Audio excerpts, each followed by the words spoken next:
The iPod may have been declared obsolete years ago, but in 2026 we're seeing one of the most surprising tech trends in recent memory: the revival of Apple's classic portable music players.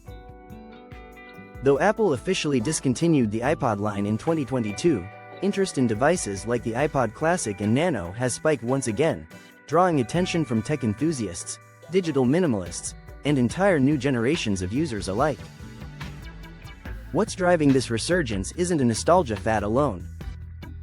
In a world dominated by multifunctional smartphones and streaming ecosystems, people are increasingly craving a return to simplicity, to hardware that does one thing exceptionally well without the constant barrage of notifications, algorithms, and digital noise.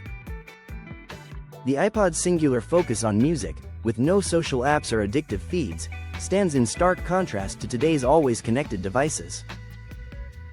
Younger consumers, particularly Gen Z, are at the forefront of this trend, embracing iPods not as relics but as tools for intentional listening and digital detox. For many, an iPod provides a deliberate escape, pure music playback, long battery life, and a tactile interface that harkens back to a time when owning music meant something personal and tangible.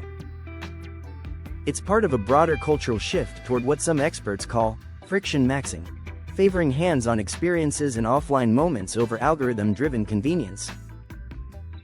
Online marketplaces are seeing increased search and purchase activity for classic iPod models, with students even using them to bypass school smartphone restrictions. For audiophiles and collectors, the iPod Classic's ability to hold vast libraries of songs offline, without subscriptions or connectivity, makes it uniquely relevant again. This resurgence also highlights a deeper conversation about how we interact with technology.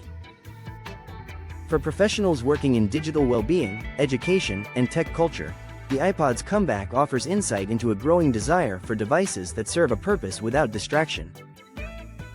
In an age where attention is one of the most valuable, and most exploited, resources, the iPod's simple promise of uninterrupted music feels surprisingly refreshing. While music streaming services remain dominant, the renewed interest in iPods underscores a meaningful shift in how consumers value control, focus, and intentional tech usage. What was once obsolete is now symbolic, a statement about priorities in the digital age and a reminder that sometimes, doing less can feel like more.